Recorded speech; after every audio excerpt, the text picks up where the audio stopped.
আসসালামু আলাইকুম, আমি সিনথিয়া। আজকের গল্পটা পাঠিয়েছে লামিয়া আপু।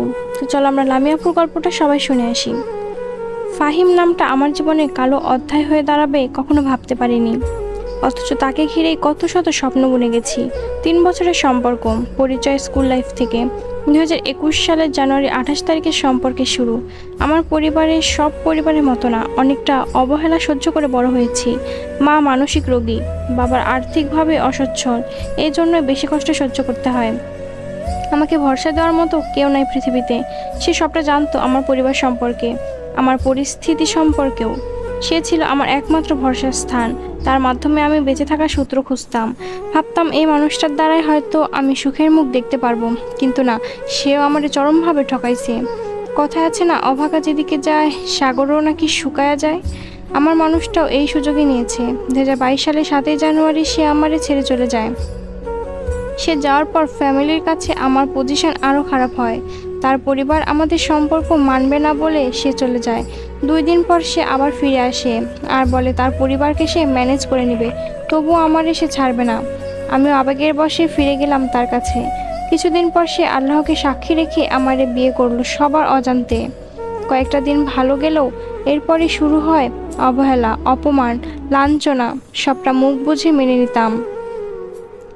5 ওয়াক্ত নামাজ পড়া ছেলেটা বাজে বন্ধুদের সাথে মিশে আস্তে আস্তে নেশায় আসক্ত হয়ে গেল। আমি বাধা দেওয়ার সত্ত্বেও সে আমার কথা শুনতো না। অনেক পাগলামি করতাম যেন নেশা ছেড়ে দেয়। সেও কথা দিত ছেড়ে দিবে, কিন্তু আমারে লুকিয়ে সে নেশা করেই যেত। আস্তে আস্তে আমার ওপর সে বিরক্ত হতে লাগলো।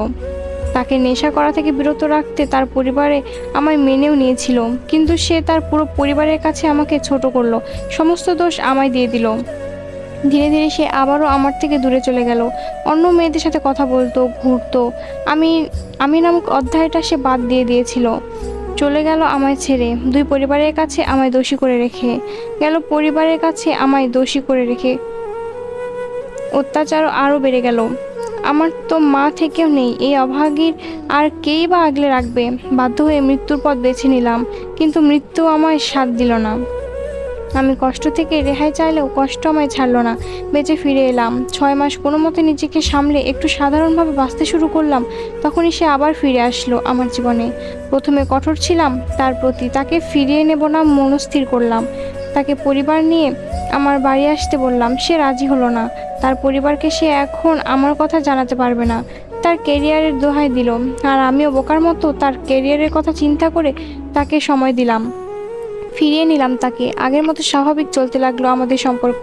3 বছর পর বিয়ে করবে বলে প্রতিশ্রুতি দিল। মানুষটাকে অনেক ভালোবাসি, তাই হয়তো এত কিছুর পরও তাকে বিশ্বাস করলাম।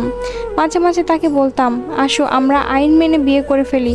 সে রাজি হতো না, নানাভাবে কথা ঘুরিয়ে নিত। তখনই বুঝি নাই মানুষটার ভিতরে কি চলতেছে, কি করতে চাইতেছে। আমার নিয়া তার সাথে গভীরভাবে জড়িয়ে যাওয়ার পর সে তার আসল রূপ ধারণ করলো। অপমান, লাঞ্ছনা, অবহেলা করে আমার থেকে দূরে চলে যেতে লাগলো।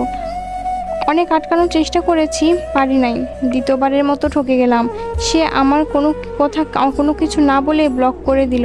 আমার পরিবারের সম্পর্কে সবটা জানার পরও বিয়ের প্রতিশ্রুতি দিয়ে সে আবার এইভাবে ঠকাইছে। আমার তার কাছে একটাই প্রশ্ন, সে তো সব জানতো। আমার মতো অভাগীর সাথে এমনটা করার কি খুব বেশি প্রয়োজন ছিল? তার যদি বড়লোক খালার মেয়েকে বিয়ে করারই হতো, তাহলে আমি গরিব জেনেও কেন এই নাটক করলো আমার সাথে?